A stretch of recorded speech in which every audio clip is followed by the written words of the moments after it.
Hi there, friends. I hope you are all doing well. Today we are going to be using distributive property to find the area of large rectangles. Now, you probably remember distributive property from some of my videos either last week or a few weeks ago. We've been building up to this by reviewing area and learning about the distributive property so that we're ready to connect the two. If you haven't yet watched my videos about distributive property, go back to the lessons from week 4 and make sure that you watch those first. Otherwise, this might be a little confusing. On our agenda today, we are going to revisit distributive property and area very briefly. So again, if you haven't watched the videos on distributive property yet, please go back to the week 4 assignments and make sure you watch those first. Right, then we'll watch a Khan Academy video together, we'll do a guided practice problem, and your exit ticket will be on Khan Academy today. So, what is distributive property? Okay, well, distributing just means to divide something or to give a share or a part of something, right? So if I am distributing pencils to the class, right? I'm taking the whole amount of pencils and I'm breaking it up and giving some to each scholar, right? So we can do the same thing with area of shapes, right? We can break up factors to help us find the area a little bit easier, right? So according to the distributive property, multiplying the sum, right, that means we're adding, of 2 or more addends, so like this, by a number, in this case 3, will give the same result as multiplying each addend individually by the number. So what they're saying there is that we can multiply 3 times 2 and 3 times 3, 3 times 2 and 3 times 3, and add those together to get the same answer as what we would get if we just solved this equation with the parentheses, right?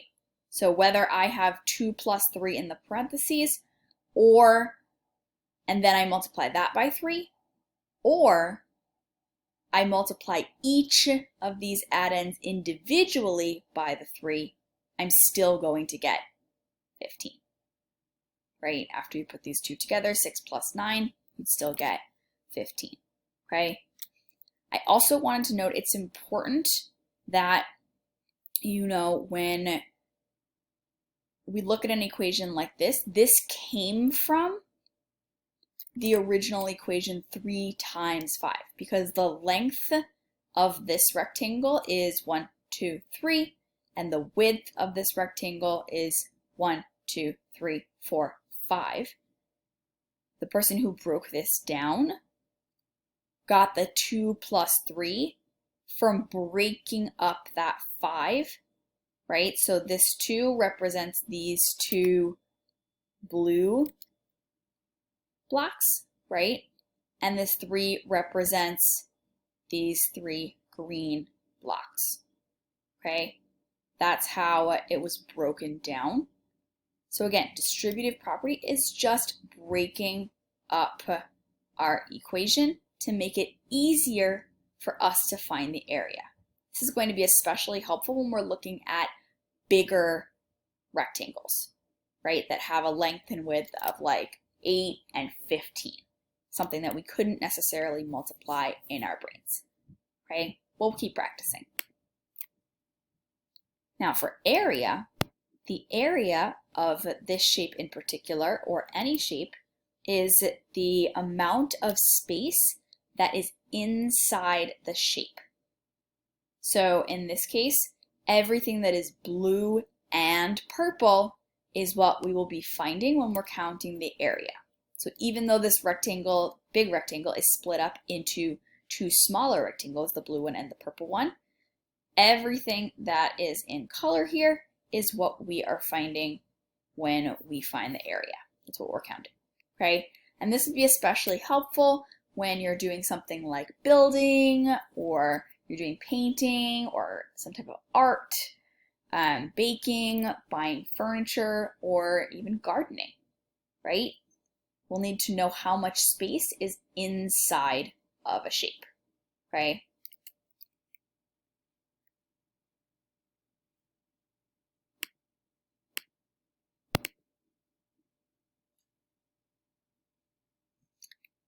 All right, now it is time for our Khan Academy video. Before we start, I want to note a few things. He talks really fast in this video, so we are going to watch it at a little bit of a slower speed to give our brains some more time to understand. Because of this, he sounds a little bit like a robot. He's also going to tell you right away to pause the video, but you don't need to do that. This is the first example of this kind of problem that we've done together, so I want you to keep watching as he shows us.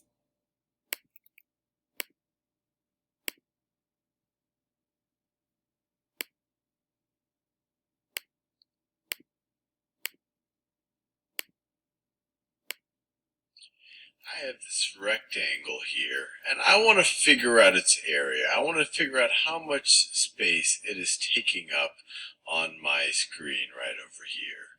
And I encourage you to pause this video and try to figure out the area of this entire rectangle. And when you do it, think about the two different ways you could do it. You could either multiply the length of the rectangle times the entire width, so just figure out the area of the entire thing, or you could separately figure out the area of this red or this purple rectangle, and then separately figure out this blue rectangle and realize that their combined areas is the exact same thing as the entire rectangle. What he just said is really important. We can find the area of the whole rectangle, or we can find the area of each of the smaller rectangles, like the purple one and the blue one, and then we can add those areas together. I want you to go tell that to a family member, a sibling, or a pet in your own words so that it sticks in your brain. We can find the area of the whole rectangle, or we can find the area of each of the smaller rectangles and then put them together. Okay, go tell a family member, a sibling, or a pet. Pause the video and come back when you are done.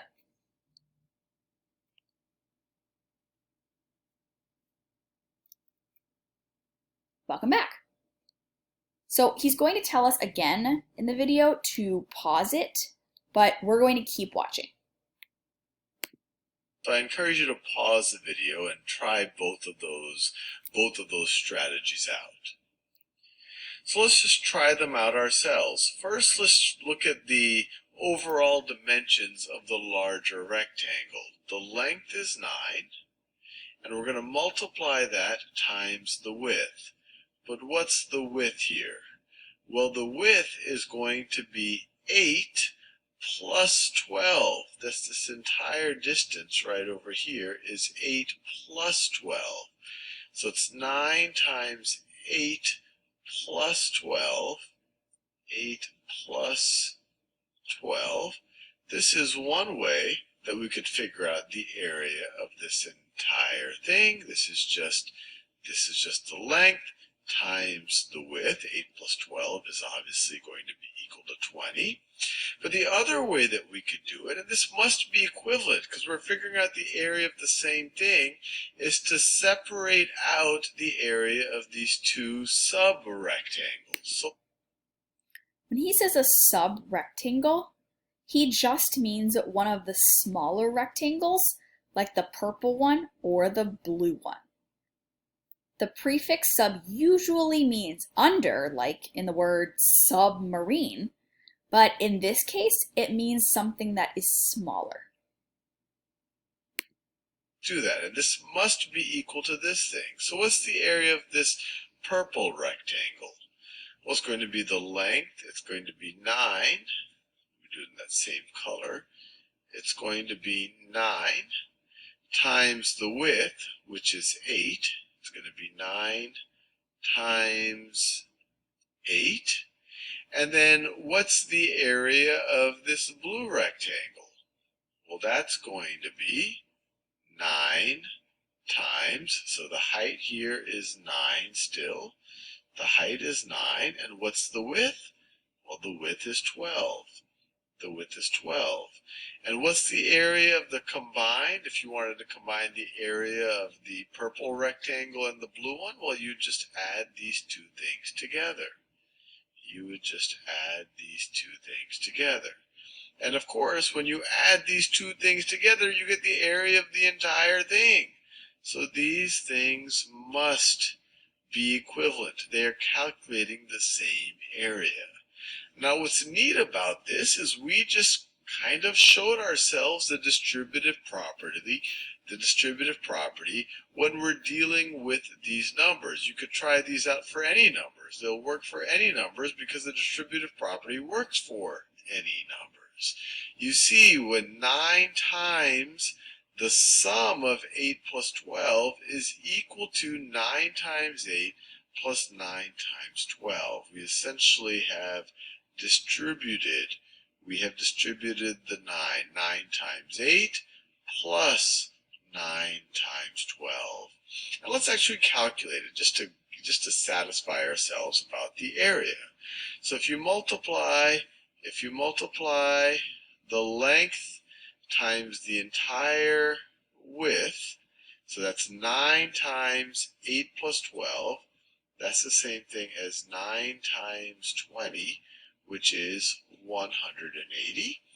And over here, if you calculate the area of this purple rectangle, that is 9 times 8. So that is going to be equal to 72.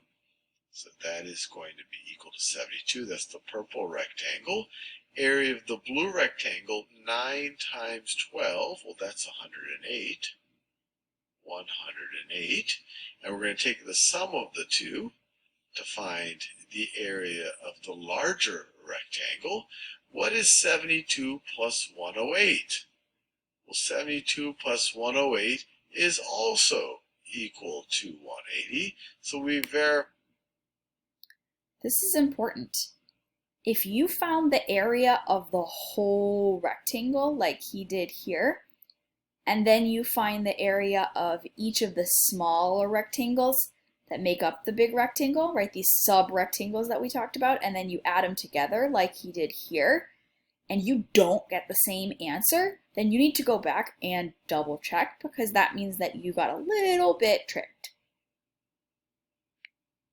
These indeed are equal to each other when we calculate them, and they make sense because we are calculating the same exact area.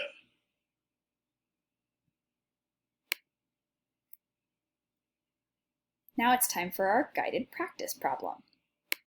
This problem asks us to write 3 equations to help us find the area of the whole rectangle below.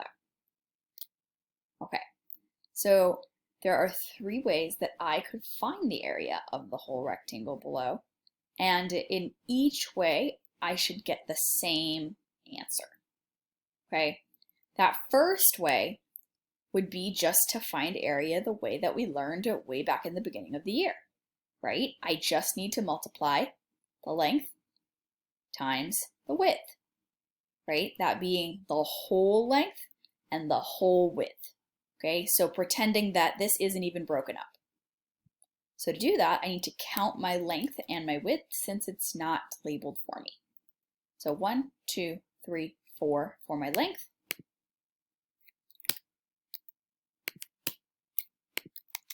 Times my width. 1, 2, 3, 4, 5, 6, 7.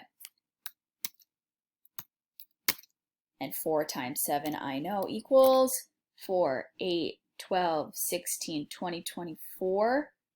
That's how we roll our 4s. And 28.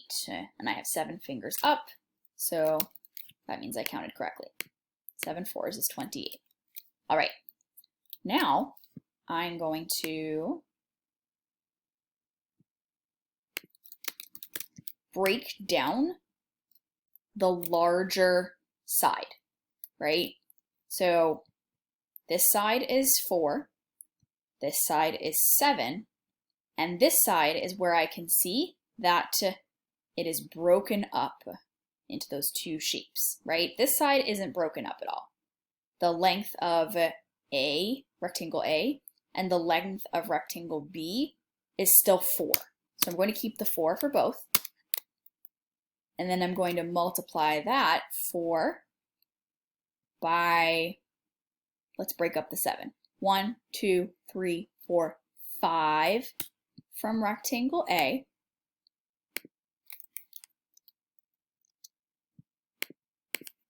Plus 1, 2, 2 from rectangle B. Okay, now using what I know about parentheses to help me solve, I know I have to do what is in the parentheses first. So 5 plus 2 is 7. And then 4 times 7 is also 28 units. Oops, I forgot. I'm finding area. So I need to call them square units, not just units. Okay, so all I did here was I broke down the 7 for the width into 1, 2, 3, 4, 5 from rectangle A and 1, 2, 2 from rectangle B. Okay? Now another way that I could break this down, right, is to find the full area of rectangle A and then find the full area of rectangle B and then add them together. So if I did that, I would start with some parentheses and I would multiply length times width for just rectangle A. Okay, so for just rectangle A, I'm going to multiply length 1, 2, 3, 4 times 1, 2, 3, 4, 5. 4 times 5.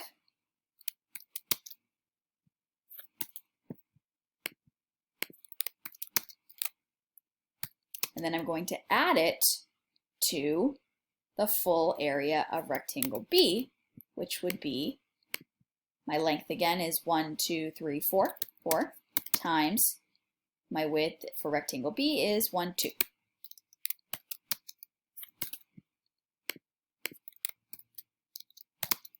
And then when I do that, all I've done is I've taken this 4, and remember the arrows that he drew in the video? I took the 4 and I multiplied it by 5. 4 times 5, that's what you see here, plus 4, I'm going to draw my arrow to the 2, 4 times 2. That's right here. Okay, that's all we're doing. So 4 times 5 is 20, plus 4 times 2 is 8. And then I get 20 plus 8 is 28 square units, right? Remember how I said before that these are the same answer, right? 28, 28, 28, right? If I didn't get the same answer in all 3 of these, that probably means I got tricked somewhere along the line. I need to go back and double check my numbers, okay? So here, I found the area of the same space. I just did it in different ways, and I used the distributive property to help me. So it's kind of like if you imagine you're driving somewhere. Let's say you're going to In-N-Out. There are different roads that you could take to get to In-N-Out. And some might be longer than others, but eventually they will all take you to In-N-Out, right? So here we're using different roads to get to the same answer, okay? Now, it is going to be time for your exit ticket, okay? Not too long today. You're going to go back to Google Classroom. If you're in BC, you're going to click on Scholar Logins for Khan Academy to get your login information. If you are in UCLA or Louisiana and you don't know your login, please reach out to your teacher. Friendly reminder that if you do not log in, your teachers will not know that you did the work, okay? So you could do all of that and put in all of that effort and we would have no idea you did it if you don't log in, okay? So don't forget that. Dory says so. Next, you'll click on the Khan Academy link that's also on the Google Classroom assignment. And it says area and the distributive property. Again, don't forget to click log in. It's in the top right corner. Okay, so it looks like this. So after you click area and the distributive property, we'll take you to a page like this. And then you're going to click log in up here. Whoops. You'll click log in up here in the corner. Okay, then you can do the 4 problems. And then come back to Google Classroom and press turn in. Please do not press turn in if you have not logged in to Khan Academy and completed the 4 problems. Okay? That is all, friends. I hope you have a wonderful day.